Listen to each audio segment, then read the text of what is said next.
क्या हुआ है यहाँ पे? इतने सारे लोग काम धंधा छोड़ के कैबिन के बाहर क्यों खड़े हैं भीड़ लगा के? सर मुझे तो लगता है कोई गड़बड़ हो गई है। क्या भीड़ लगा रखी है? चलो हटो, हटिए हटिए। क्या हुआ है? तो किसी ने कंप्यूटर की हार्ड डिस्क चोरी कर ली सर। क्या? इतने सारे लोगों के सामने कंप्यूटर की हार्ड डिस्क चुरा ली, वो भी दिन दहाड़े? चारों तरफ लोग ही लोग हैं। ये क्या है? कमरे का सारा सामान भी बिखरा पड़ा है। किसने किया है? पता नहीं सर। पता नहीं मतलब? आप लोग थे ना यहाँ पर? मैम हम लोग तो उस तरफ काम कर रहे थे और कमरे में कोई भी नहीं था। एकाएक मैं यहाँ आता हूँ तो देखता हूँ कि कंप्यूटर की हार्ड डिस्क गायब है और सारा सामान बिखरा पड़ा है। किसी को देखा यहाँ से भागते हुए? नहीं मैम, भागते तो किसी को नहीं देखा। नहीं नहीं नहीं, तुम झूठ बोल रहे हो। सर मैं झूठ क्यों बोलूंगा सर, मैं तो पहले ही से डरा हुआ हूँ। हार्ड डिस्क चोरी हो गई, उसमें सारे रिकॉर्ड थे। अब मालिक अलग से तंग करेगा। एम्प्लॉइज का सारा रिकॉर्ड्स भी था उसमें? हाँ सर। अच्छा मंगत के बारे में तुम और क्या जानते हो? मैम मुझे और कुछ भी नहीं मालूम, जो भी मालूम था सब बता चुका हूँ। ये मंगत कितने दिनों से काम कर रहा था यहाँ पे? यही कोई 2 महीने। मंगत के परिवार वाले या उसके रिश्तेदारों के बारे में कुछ जानते हो? मैम उनके रिश्तेदारों से हमें क्या लेना देना। इससे पहले कहाँ पे काम करता था वो? ये भी नहीं मालूम। तो मुझे तो लगता है कि हार्ड डिस्क नीरू ने ही चुराया है। चुरा के जाएगी कहाँ? सीआईडी उसे पकड़ ही लेगी। इसकी बीवी गायब है। पेट्रोल पंप पे जहां पे ये नौकरी करता था वहां से इसके रिकॉर्ड्स गायब है। अब इसे ढूंढे तो ढूंढे कैसे? से फोटो जहाँ खींची गई है वहीं से कोई जानकारी मिल सकती है। हाँ मगर ये तस्वीर कहाँ खींची गई है ये पता चलेगा कैसे? हाँ विवेक, पता चल सकता है, पता चल सकता है। इधर आओ। Yes sir. देखो फोटो में पीछे की तरफ कुछ दिख रहा है, स्कैन करके देखो। Yes sir.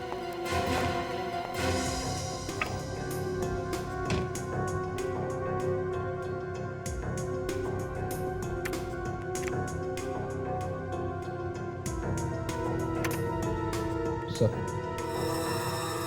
ये देखो विवेक, इस आदमी के पीछे देखो, है ना, एक लाइट रखी गई है, वैसी लाइट जैसे एक फोटो स्टूडियो में रखी होती है फोटो खींचते वक्त। हाँ सर। लगता है ये फोटो किसी फोटो स्टूडियो में खींचा गया है। लगता तो वही है। और जरा जूम करो इसमें।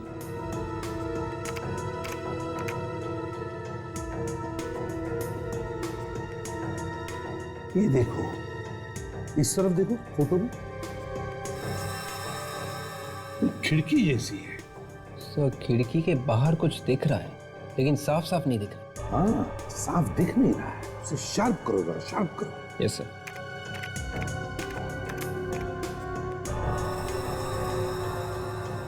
हाँ हाँ,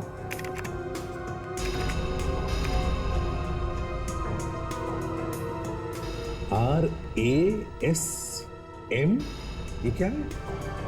आई सर, आई। रश्मि थिएटर। से रश्मि थिएटर तो सिकंदरपुर एरिया में है। सिकंदरपुर एरिया? किसी को कुछ भी पता नहीं चलेगा। पता लग गया ना तो बहुत बड़ी मुसीबत फंस जाएंगे हम लोग। यार मैं हूं ना यार। देख लो। Good morning ma'am. Good morning. Rohit, अगर डैडी ने देख लिया ना हम रोज जॉगिंग के बहाने यहाँ मिलते हैं तो तुम्हें तो शहर छोड़ के भागना पड़ेगा। नहीं नहीं, देखो तुम भागने की बात मत करो।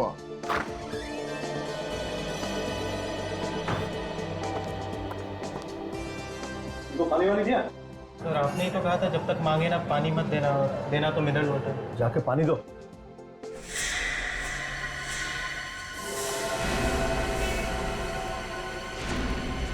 ये कौन है?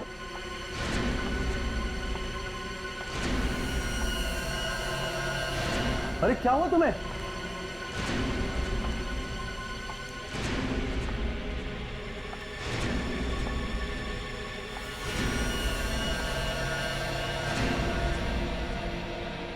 तुम कुछ कहना चाहती हो? खून? अरे भाई भाई लोगों से तुम कुछ कहना चाहते हो? अरे अरे क्या हुआ सर्दी को? भाई कोई फोन करो सीआईडी को। मैं कहती। Hello hello CID.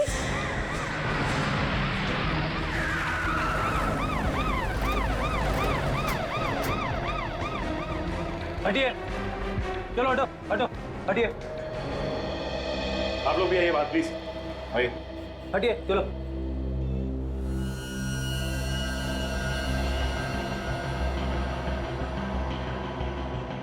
बॉस, ये लड़की जिंदा है, हॉस्पिटल लेके जाना पड़ेगा। विवेक, स्ट्रेचर मंगवा। Yes sir.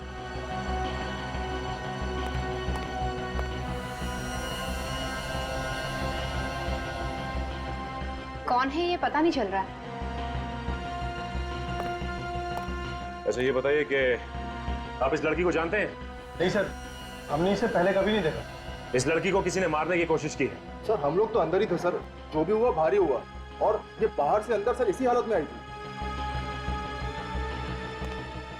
सर शायद कोई नुकीला हथियार घुसा है सर में। हाँ फ्रेडी, और ये हथियार बहुत अंदर तक घुसा हुआ है। सर इसे बाहर नहीं निकाल सकते क्या? नहीं नहीं, यहाँ पर नहीं निकाल सकते। देखो काफी खून बह गया है, इस हथियार को ऑपरेशन के बाद ही निकाल सकते हैं। इसे हॉस्पिटल लेके जाना पड़ेगा। चलिए चलिए, जल्दी जल्दी चलो जल्दी करो। चल संभल के लिए आओ, संभल के।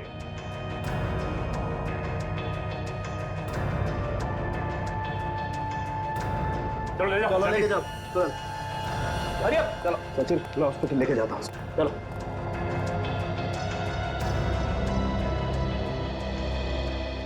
आप लोग प्लीज आगे आइए, प्लीज। अच्छा ये बताइए कि ये लड़की ये आप लोगों के सामने आई थी ना? Yes sir. तो आप लोगों को पता कैसे नहीं कुछ? अरे कम से कम ये तो बताइए, कोई था उस लड़की के साथ? नहीं सर, आई तो अकेले ही थी, पर कुछ कहने की कोशिश कर रही थी, लेकिन समझ नहीं आ रहा था क्या कहना चाहती है। सर ऐसा लग रहा था जैसे वो हमला करने वाले के बारे में कुछ बताना चाहती है। इसका मतलब हमला कहीं आसपास ही हुआ है। हाँ, और अगर हमला यहीं कहीं हुआ है तो जरूर किसी न किसी ने तो देखा ही होगा। अच्छी बात है अगर किसी ने देखा है तो। एक काम करते हैं, सड़क पे यहाँ आसपास पूछताछ करते हैं। एक काम करते हैं, बाजू वाली दुकान खुली है, इससे पूछते हैं। भाई साहब जरा यहाँ आइए। कहिए। अच्छा ये बताइए कि यहाँ पे कुछ लोगों को एक लड़की पे हमला करते हुए देखा क्या? उसको मारने की कोशिश की किसी ने? लड़की पे हमला? नहीं, मैंने तो ऐसा कुछ नहीं देखा। मैं तो अभी अभी आया हूँ, अभी अभी दुकान खुली है। आप बाजू वाले से पूछिए, वो जल्दी आता है, शायद उसने देखा हो। ठीक है, थैंक यू। सुनिए, बोलिए, क्या चाहिए? एक छोटी सी जानकारी चाहिए। पूछिए।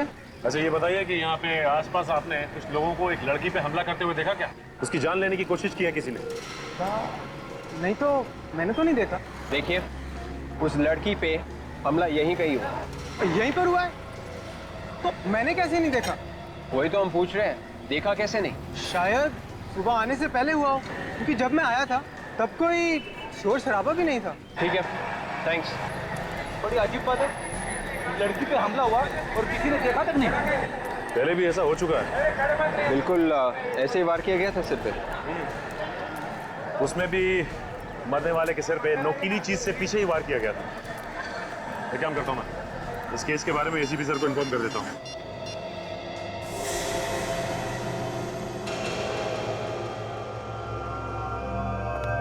सब 5 केसेस की फाइल्स आ गई जैसे आपने मंगाई थी।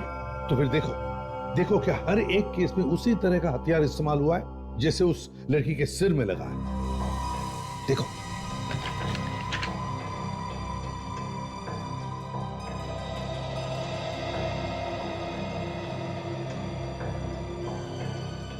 हाँ सर, हथियार तो एकदम वैसा ही है जैसे बाकी के केस रिपोर्ट में दिखाया गया है। और सर पोस्टमार्टम की रिपोर्ट में लिखा है कि इन 5 के खून एक ही तरीके से किए गए हैं। और एक बात नोटिस की तुमने इन 5 केसेस में, ये 5 के 5 खून 3 साल में हुए, मगर हर खून के बीच में 6 महीने का समय बीता है। और सर रिपोर्ट्स में ये भी लिखा है कि 5 की लाशें मठ के किसी दलदल में पड़ी मिली, क्योंकि खूनी जानता है कि दलदल की जैसे कोई अच्छी जगह हो ही नहीं सकती अगर लाश को ठिकाने लगाना है तो। हाँ सर, मगर ये खूनी इस वक्त हो कहाँ सकता है? क्या पता विवेक, लेकिन है तो बड़ा चालाक, इसलिए उसने अपने पीछे कोई सबूत नहीं छोड़ा है। और जैसे उसे पता चला कि सीआईडी उसके पीछे पड़ी है, गायब हो गया। ऐसा लगता है वही खूनी फिर से आ गया शहर में। वही पता लगाना है दया कि क्या ये वही खूनी है या फिर कोई और है जो इसी तरह का हथियार इस्तेमाल कर रहा है खून करने में। तो ये जितने लोग मरे हैं, ये हरीश, सुरेश, रमन, दानिश और मदन, उन 5 की उम्र 25 और 30 साल के बीच में ही थी सर। तुम कहना चाहते हो कि खूनी सिर्फ जवान लोगों को अपना निशाना बना रहा है? हाँ सर, ये बात और एक बात सर। वो क्या? सर सीरियल किलर ने इन 5 का खून किया, 5 के 5 लड़के थे, लेकिन इस बार उसने एक लड़की को अपना शिकार क्यों बनाया? ये बात तो है, एक बार ये लड़की ठीक हो जाए ना तो सारे सवालों का जवाब मिल जाएगा। अब कैसी हालत है इस लड़की की डॉक्टर साहब? अभी तक तो वैसी ही है विजय। डॉक्टर साहब अभी तक ये हथियार निकाला ना इसके सिर में से? नहीं ऐसे तो ये लड़की मर जाएगी। नहीं दया, बल्कि जब तक ये हथियार इस लड़की के सर में है तब तक ये लड़की जिंदा तो है।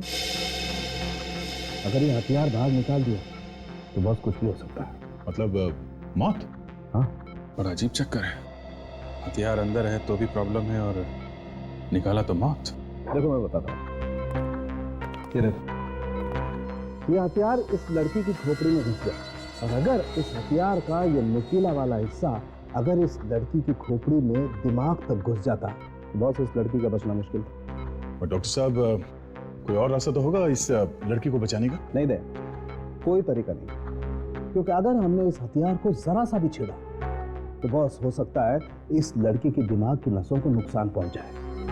फिर हो सकता है इस लड़की को पैरालिसिस हो जाए, हो सकता है इसको दिखाई देना बंद हो जाए, इसका बोलना बंद हो जाए, कुछ भी। इसका जिंदा बचना बहुत जरूरी है हमारे लिए डॉक्टर साहब। किसी तरीके से अगर इसे होश आ जाए और ये कुछ बता दे, क्योंकि खूनी को तो इसने देखा ही होगा ना। हाँ वो तो ठीक है अभिजीत, लेकिन पहले तो ये देखना पड़ेगा कि इस लड़की को कुछ याद भी रहता है कि नहीं। डॉक्टर साहब ऐसे बैठे रहने से काम नहीं चलेगा, कोई ना कोई रास्ता तो निकालना ही पड़ेगा। हाँ वो सर, लेकिन कोई भी रिस्क लेने से पहले हमें इसके घर वालों से परमिशन लेनी पड़ेगी, प्लीज। डॉक्टर साहब पहले पता तो चले कि इसके घर वाले हैं कौन, तब परमिशन लेंगे ना। अभिजीत चिंता मत करो, मैंने अखबारों में और न्यूज चैनल्स में खबर दे दी है, शायद कोई आ जाए। ये क्या कर दिया डॉक्टर साहब आपने? क्यों? अरे इश्तिहार पढ़ के खूनी यहाँ दोबारा आ गया और इस पे हमला किया तो क्या करेंगे? और सर एक बात मैं आपको बता दूं, अगर इस खूनी ने इस पे फिर से हमला किया तो ये बेचारी तो चिल्ला भी नहीं पाएगी। इसके सिक्योरिटी का भी इंतजाम हो जाएगा। क्या कर दिया डॉक्टर साहब? अब इसके पहले कि खूनी इस तक पहुंचे, हमें खूनी तक पहुंचना होगा किसी भी तरीके से।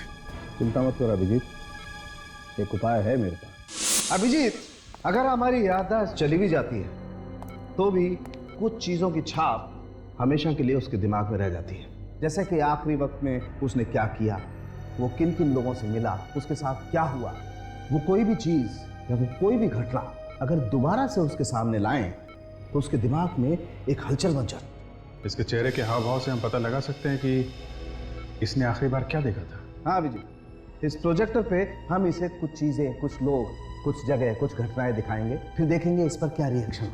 ठीक है डॉक्टर साहब।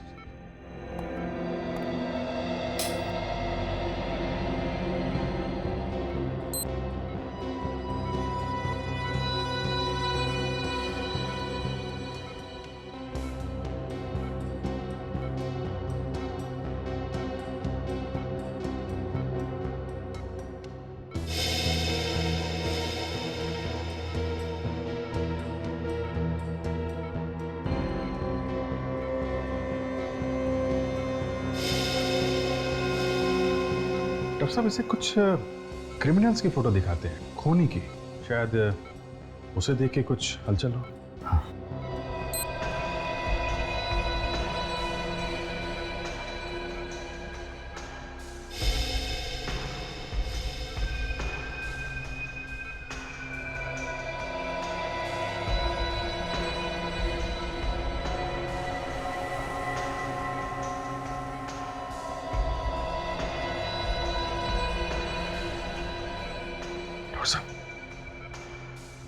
कुछ चेहरे पे हलचल है,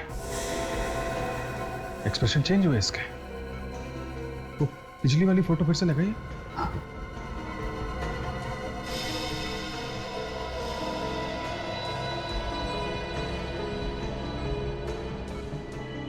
इस फोटो को देख के तो कोई एक्सप्रेशन चेंज नहीं हुआ। सर अब अगला इमेज फिर से दिखाइए।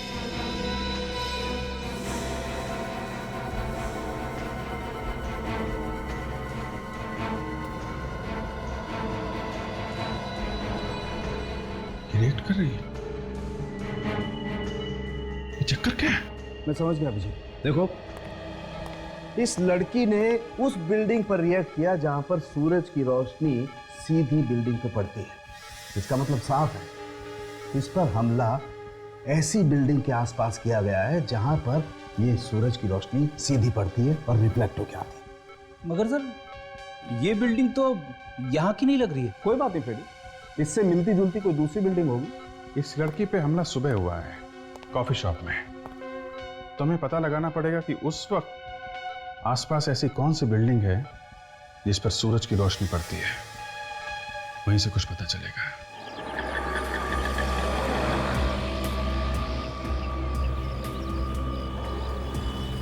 सर लगता है इन बिल्डिंग में से ही कोई बिल्डिंग होगी सर।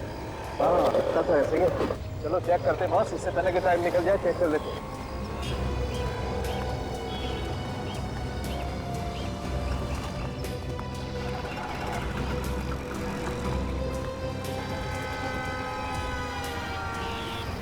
यही बिल्डिंग है, ये देखो सर, डायरेक्ट इस बिल्डिंग पर पड़ रहा है। सर, ये तो बिल्कुल वैसी बिल्डिंग है जैसे प्रोजेक्टर से देखी थी हमने। बिल्कुल बिल्कुल फ्रेडी, तुम ठीक कह रहे हो, ऐसी ही बिल्डिंग है। इसका मतलब इस बिल्डिंग के आसपास ही कुछ ना कुछ हुआ है उस लड़की को। सर अगर इसके आसपास ही कुछ हुआ है तो हमें यहाँ कुछ ना कुछ मिलना चाहिए। बिल्कुल मिलना चाहिए, चलो चेक करते हैं। एक मिनट सचिन, ये कुछ खून जैसा है। यस बॉस, ये तो खून ही है। चल के देखते हैं सर। सचिन ये देखो खून के निशान इस तरफ। सर उनके साथ देखते ही ये खून के निशान कहाँ तक जाते हैं।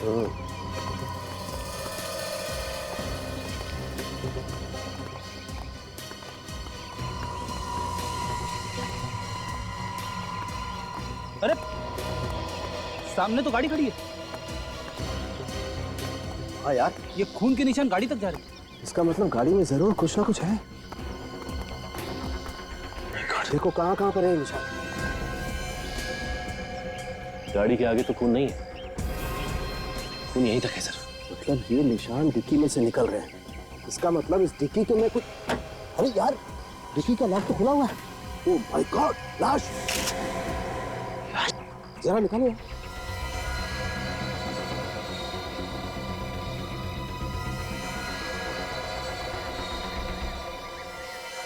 खून निकल कहां से रहा है इसके?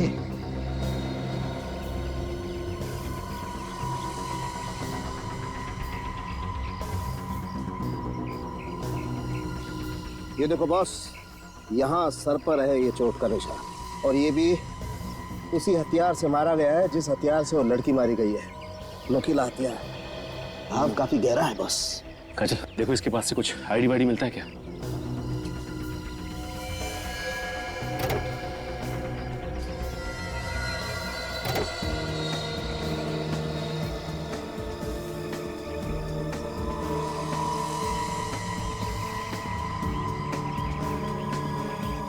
है कुछ? नहीं, कुछ भी नहीं मिला। सर, कार की पिछली सीट पे खून लगा है। यस, और आगे की सीट पे भी बहुत सारा खून है। एक मिनट जरा सैंपल ले लेते हैं।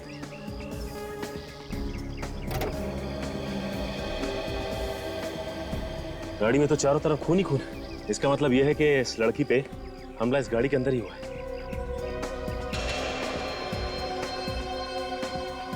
देखो विवेक, कुछ और मिलता है क्या?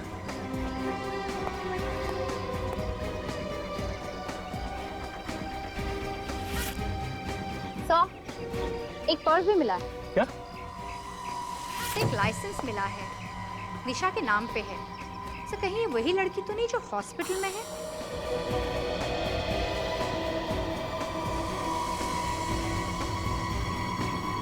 इसमें पेट्रोल पंप का रसीद है। कल शाम को इस गाड़ी में पेट्रोल भराया गया था क्रेडिट कार्ड से।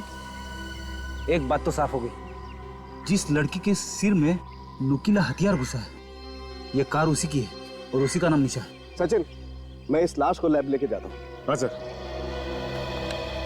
फ्रेडी, काजल, तुम इस सोमगम पेट्रोल पंप पे जाके देखो, कुछ मिलता है क्या?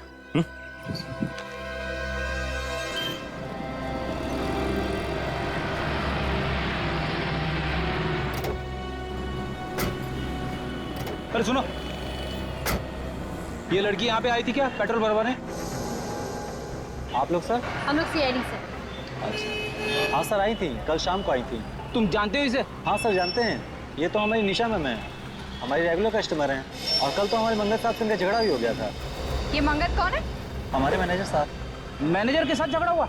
किस बात पे? ये तो पता नहीं साहब किस बात पे, लेकिन हाँ बात बहुत बढ़ गई थी साहब। अच्छा, बुलाओ जरा तुम्हारे इस मंगत को। सर वो तो आज आए नहीं। क्यों, कहाँ गए? सर झगड़े के बाद जब निशा मैडम यहाँ से गई तो वो भी पीछे पीछे चले गए और उसके बाद अभी तक नहीं आए वो। सर मुझे तो लगता है ये मंगत ही है जिसने निशा पे हमला किया। नहीं नहीं मैम, ऐसा क्यों करेंगे वो? मंगत साहब और निशा मैम तो आपस में दोस्त हैं। निशा और मंगत दोस्त है? हाँ सर, उस दिन जब मैम यहाँ से गई तो पीछे पीछे सर भी गए, तो हमने सोचा वो मनाने गए होंगे, लेकिन जाते जाते निशा मैम बोल रही थी कि तुम मुझे ऐसे नहीं छोड़ सकते। तो हमें इस मंगत से मिलना होगा। इस मंगत का एड्रेस दो। आराम नगर में रहते हैं सर, 2/26 में।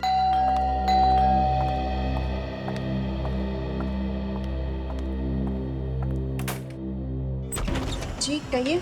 मंगत कहाँ है? आप ऐसे घर में कैसे घुस गए? आप लोग हैं कौन? हम लोग सीआईडी से। सीआईडी मेरे घर में? जी हाँ, सीआईडी आपके घर में। ये बताइए कि आप हैं कौन? मैं नीरू, मंगत की पत्नी। आपके पति मंगत ने निशा का खून करने की कोशिश की है। What? खून? जी हाँ। कौन निशा? मेरे पति ऐसा नहीं कर सकते। मगर उन्होंने ऐसा किया है। वो लड़की निशा हॉस्पिटल में जिंदगी और मौत के बीच में झूल रही है। ये बताइए कि आपका पति मंगत है कहाँ इस वक्त? जी मुझे नहीं मालूम, वो पता नहीं अचानक से कहाँ चले गए। पता नहीं कहाँ चले गए? मतलब? अचानक से गायब हो गए। कब से गायब है? परसों रात से। परसों रात से? वो परसों रात से गायब है और आपने उन्हें ढूंढने की कोशिश नहीं की? पुलिस में कोई कंप्लेन नहीं लिखवाई आपने? देखिए, परसों रात को जब मैं ऑफिस से घर आई तो मैंने देखा वो घर पर नहीं। मैंने उन्हें फोन किया पर उनका फोन बंद आ रहा था। मैंने सोचा किसी जरूरी काम से शहर से बाहर गए होंगे, वापस आ जाएंगे। विवेक, रेडी? घर की अच्छी तरह से तलाशी। देखो ये मंगत कहाँ छिपा बैठा है। वैसे कितने बजे आई थी आप ऑफिस से? जी करीबन रात को 12 बजे। अच्छा ये बताइए कि आप काम क्या करती हैं? जी टीपीएस कॉल सेंटर में काम करती हूँ। सर यहाँ पे आइए। क्या? ये देखो खून। खून? एक मिनट हटा के देखना, और खून है क्या?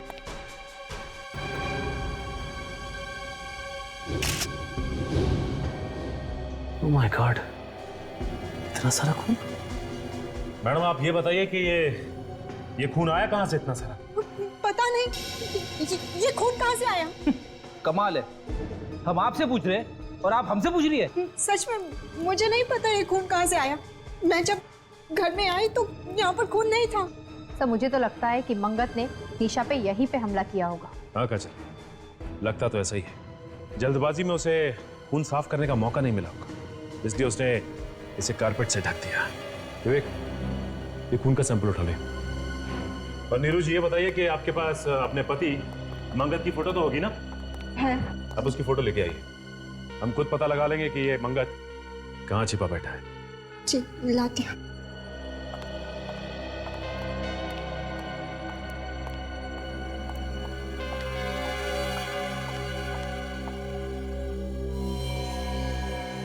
इस मंगत की फोटो को हर पुलिस स्टेशन, हर अखबार और हर न्यूज चैनल में दे दें। कोई ना कोई तो हमें इसके बारे में जरूर बताएगा। पर मैडम आपको अगर कुछ पता चले हमें जरूर बताइएगा।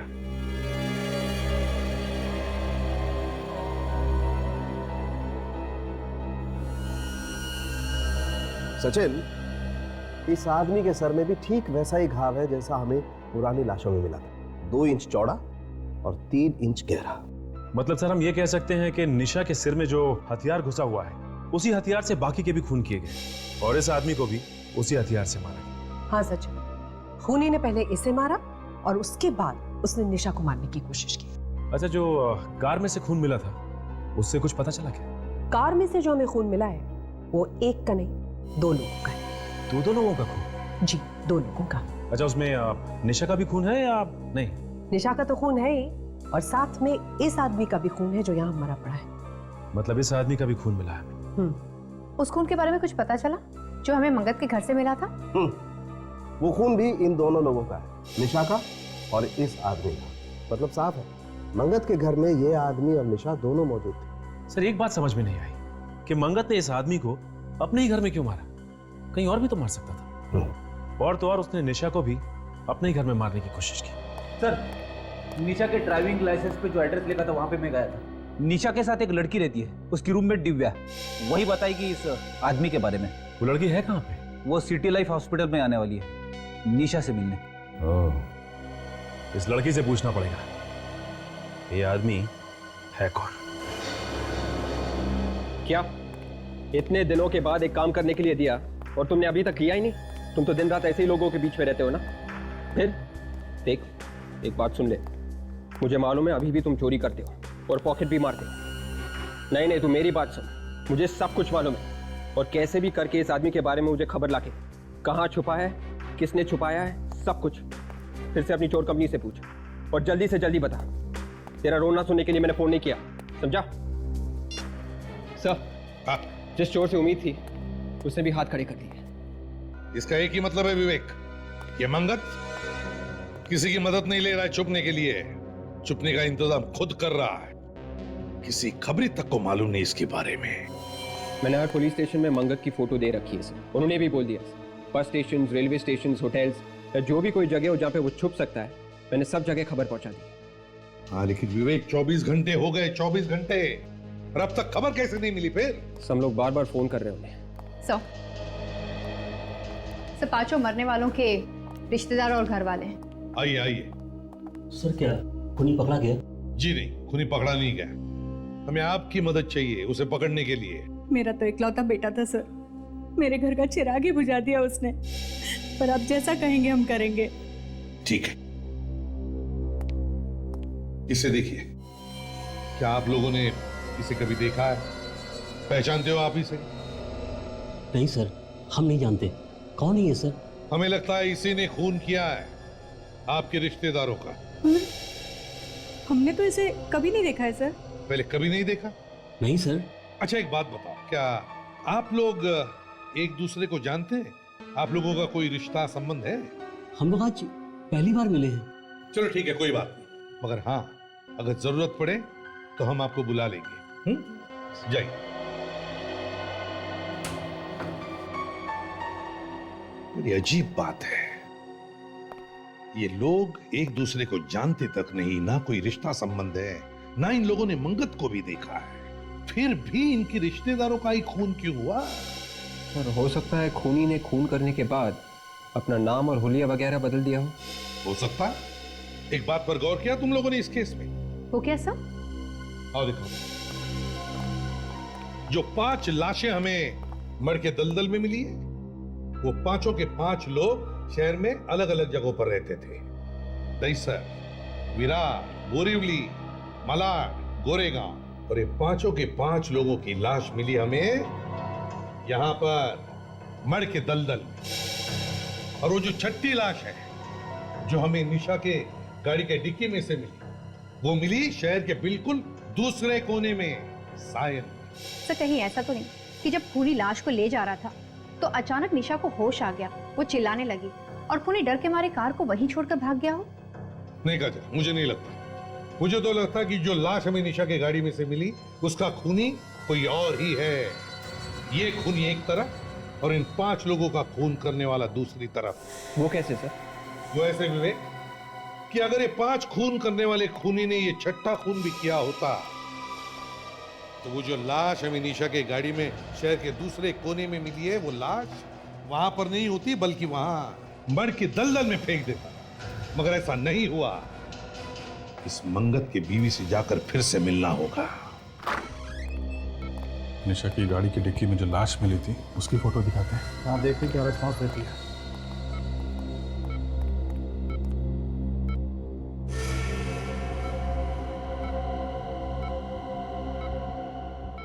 चेहरे पे खुशी आ गई है,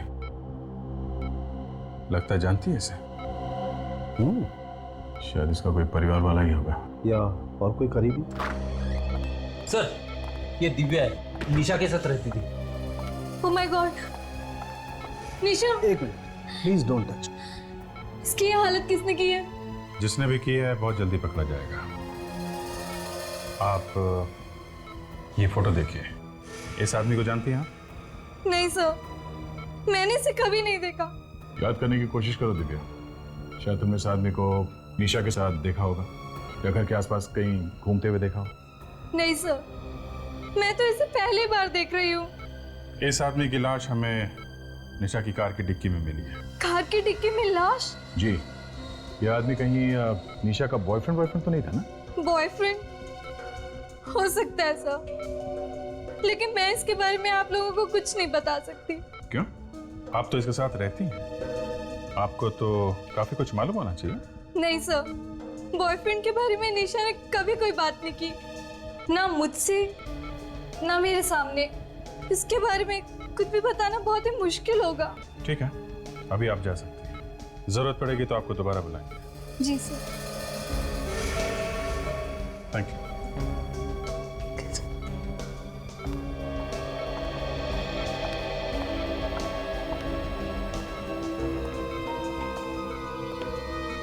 लगता है ये लड़की कुछ छुपा रही है।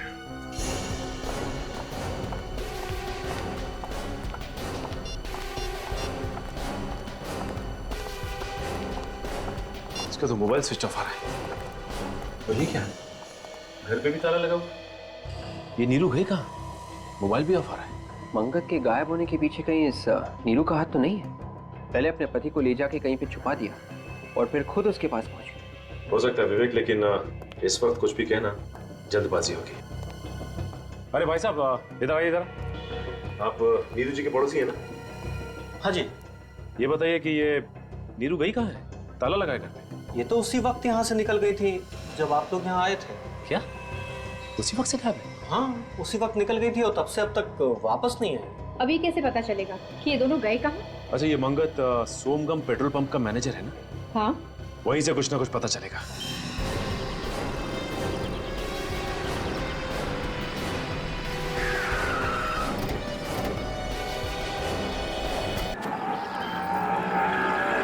रास्ते के दोनों तरफ ध्यान रखो, देखो यहीं कहीं होना चाहिए।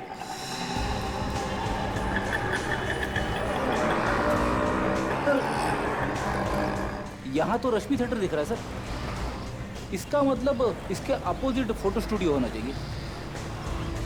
कहीं वो तो नहीं है सर? अरे वाह फ्रेडी, तुम्हारी आंखें तो बिल्कुल ठीक ठाक हो गई। अरे सर, मेरी आंखें कब खराब थी? चलो देखते हैं।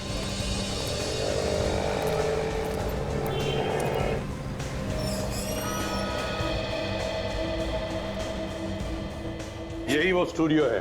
हाँ सर, ये वही स्टूडियो है जिसे आप ढूंढ रहे हैं। हमारे किसी कस्टमर ने भेजा हुआ आपको। जी नहीं। इसे पहचानते हो आप? मेरे ख्याल से ये फोटो यहीं पे आप ही के स्टूडियो में खींची गई है। हाँ सर, ये फोटो मैंने खींची थी ऊपर वाले माले पर। ये मेरे चाचा का लड़का रोहित है। क्या कहा इसका नाम? रोहित? ये रोहित कैसे हो सकता है? ये तो मंगत है। अरे सर, भाई मेरा है सर, मैं नहीं पहचानूंगा सर। सर हुआ क्या है ये तो बताइए। हम लोग सीआईडी से हैं। दो खून किए हैं आपके इस भाई ने, समझे? दो खून? हाँ, दो खून चाहिए हमें वो। सर ये तो आपको नहीं मिल पाएगा सर। बकवास बंद करो और बताओ कहाँ पर है ये। सर ये तो 2 साल पहले मर चुका है। ये 2 साल पहले मर चुका है? हाँ सर। तो फिर नीरू ने इसे मंगत बताकर हमें ये फोटो क्यों दिया? नीरू भाभी ने आपको फोटो दिया ये? क्या नीरू आपकी भाभी है? हाँ सर, वो मेरी भाभी है। और मंगत ये है सर। ये मंगत है? हाँ सर। सर ये तो वही आदमी है जिसकी लाश हमें निशा की गाड़ी के डिक्की में से मिली थी। वही तो। नीरू ने हमसे झूठ क्यों बोला? नीरू ने हमसे झूठ क्यों बोला? कहीं नीरू का कोई संबंध तो नहीं दोनों खून में? एक बात बताओ, इन दोनों पति पत्नी के बीच में, मेरा मतलब है मंगत और नीरू के बीच में संबंध कैसे थे? सर रोज तीसरे दिन लड़ाइयाँ होती थी आपस में। अब भी कुछ दिन पहले गया था, किसी लड़की के चक्कर में तलाक बुला की बातें हो रही थी। किसी लड़की के चक्कर में? सर कहीं वो लड़की निशा ही तो नहीं है? वो पेट्रोल पंप वाला भी ऐसा ही कुछ बता रहा था ना? बिल्कुल सही है, बिल्कुल सही। अब सब कुछ समझ में आ रहा है। पेट्रोल पंप से निकलने के बाद मंगत जब निशा को मनाने के लिए अपने घर ले गया, वहां पर नीरू ने उन दोनों को देख लिया और गुस्से में आकर उसने उन दोनों का खून कर दिया। फिर इन दोनों की लाश ठिकाने लगाने के लिए उसने गाड़ी में लाशें रखी और वो निकल पड़ी। बीच रास्ते में निशा को होश आ गया, वो चिल्लाने लगी। जैसे वो चिल्लाने लगी, नीरू डर गई और गाड़ी छोड़कर वहां से भाग गई। अब निशा जिंदा है ये नीरू को पता है और इसीलिए वो निशा का खून करने की कोशिश करेगी। एक काम करो, ये 5 लोग जो मरे हैं इनके रिश्तेदारों से जाकर मिलो और उन्हें नीरू और निशा के फोटोग्राफ दिखाओ और पूछो क्या उनमें से कोई भी इन दोनों को जानता है क्या?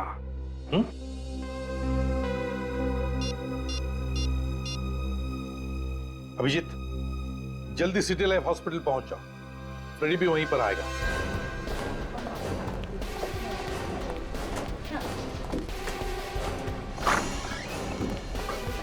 अरे क्या हुआ अभिजीत, अचानक हॉस्पिटल में? यहाँ की खबर तो मैंने दी थी ना तुम्हें। डॉक्टर साहब, जितने भी खून हो रहे हैं उन सबके पीछे नीरू का हाथ है। उसी ने इसके ऊपर हमला किया था और फिर से हमला करने की कोशिश करेगी वो। लेकिन यहाँ इतनी सिक्योरिटी है, वो आ कैसे सकती है? कुछ भी हो सकता है डॉक्टर साहब, होशियार तो रहना ही पड़ेगा। Hello, senior inspector Abhijit here. Sir, मेरी बात ध्यान से सुनिए। इस हॉस्पिटल में किसी ने बॉम्ब रखा है। व्हाट? आप कौन बोल रही हैं? सर, उससे आपको क्या लेना देना है? पहले आप उस मासूम जिंदगी को बचाओ। हेलो, आप बोल कौन रही है बताइए। हेलो हेलो, क्या हुआ क्या? डॉक्टर साहब, एक लड़की का फोन था, उसने बोला है कि इस हॉस्पिटल में उसने एक बॉम्ब रख दिया है। इसके पहले लोगों को पता चले और यहाँ पे पैनिक हो, हमें उसे ढूंढना पड़ेगा। बिल्कुल। अजय, तुम ये रखो और इसका ध्यान रखना।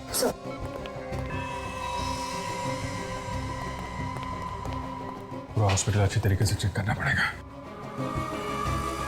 बम स्क्वाड को फोन करो। सर, कहीं उनके आने से पहले बम फट गया तो? क्या मतलब? भागना चाहते हो? भागना है तो अभी निकल जाओ, निकलो यहाँ से। सर, मैं अपनी जान देने के लिए तैयार हूं सर। ठीक है, ढूंढो। तब तक मैं चेक करता हूँ ये नंबर कहाँ से आता।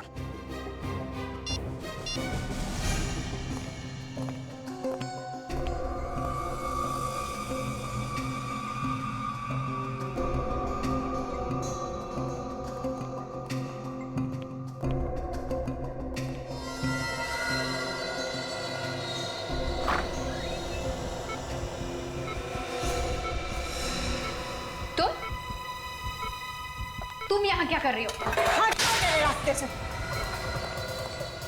Hello hello, city hospital? City hospital? ये सिटी हॉस्पिटल का नंबर है? हाँ सर, क्या हुआ?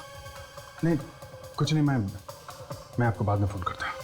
मैंने कहा हट जाओ मेरे रास्ते से। अपने आप को हमारे हवाले कर दो। मैंने कहा हट जाओ मेरे रास्ते।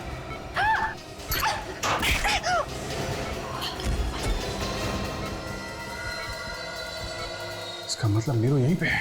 आज मैं तुझे नहीं छोड़ूंगी। तूने मेरे से मेरा सुहाग छीना है। क्या हुआ? सर, वो बॉम्ब की बात नकली थी। नीरू यहीं पे है, इसकी जान को खतरा है। आज मैं तुझे नहीं छोड़ूंगी। नीरू, तुम्हारा खेल खत्म हो गया। इसने मेरे पति मंगत का खून किया है। मैं इसे नहीं छोड़ूंगी। नहीं नहीं, देखो, जो तुम कर रही हो बहुत गलत कर रही हो। ये चाकू मुझे दो। मैंने कहा हट जाओ मेरे रास्ते से। जाओ यहाँ से। देखो, अगर इसने कुछ किया तो इसकी सजा कानून देगा। ये चाकू दो मुझे। नहीं दूंगी, कहा ना। चाकू दो।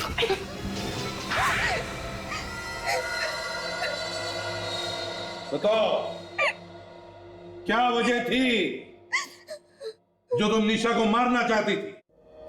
इसने मुझसे मेरा पति छीन लिया था। मैंने इसे बहुत बार समझाया कि उनका पीछा छोड़ दे, लेकिन ये नहीं मानी। तो तुमने इसे मारने की कोशिश की, मगर ये बच गई। मैंने इसे इसलिए मारने की कोशिश नहीं की। मैंने अपने पति को धमकी दी थी कि उसे हम दोनों में से किसी एक को चुनना हो, और वो मेरे साथ रहना चाहते थे। फिर उस रात जब मैं ऑफिस से घर वापस लौट रही थी तो मैंने देखा कि निशा ने मेरे पति मंगत का खून कर दिया था और ये उनकी लाश कार में डालकर ले जा रही थी और इसके हाथ में वो नुकीला हथियार भी था। अपने पति को मरा हुआ देख के तुमसे रहा नहीं गया और फिर उसी नुकीले हथियार से तुमने निशा को खून करने की कोशिश की। हाँ। निशा पर हमला करने के बाद मैं डर गई थी। मुझे समझ में नहीं आ रहा था कि मैंने ये सब क्यों किया। फिर क्या किया तुमने? मैं दोनों को उसी कार में डालकर ले जा रही थी कहीं दूर फेंकने के लिए, लेकिन रास्ते में निशा उठ गई और मुझे लगा कि ये चिल्ला देगी और मैं पकड़ी जाऊंगी, इसलिए मैंने गाड़ी वहीं छोड़ दी और मैं भाग गई। तो मंगत का खून निशा ने इसलिए किया क्योंकि मंगत इसे छोड़ने वाला था, है ना? हाँ। सर आपने जिस कनेक्शन के बारे में पता करने के लिए कहा था, निशा और उन मरे हुए 5 लोगों के बीच कनेक्शन मिला? हाँ सर, आपका शक बिल्कुल सही निकला सर। निशा को वो सब लोग जानते हैं सर। उनके परिवार वालों ने ये भी कहा है कि निशा का उन सब के साथ अफेयर चल रहा था और जैसे ही निशा ने उन सब के साथ संबंध तोड़ा, उसके कुछ ही दिनों बाद उन सब का खून हो गया। तो निशा ही वो सीरियल किलर है जिसकी हमें तलाश थी। 6 खून किए इस निशा ने। मगर नीरू, तुम माना कि निशा ने तुम्हारे पति का खून किया, लेकिन इसका मतलब ये नहीं कि तुम कानून को अपने हाथ में लो। पुलिस की मदद ले सकती थी तुम, लेकिन तुमने नहीं ली। अब इस गुनाह की सजा भी मिलेगी तुम्हें, शायद जिंदगी भर जेल।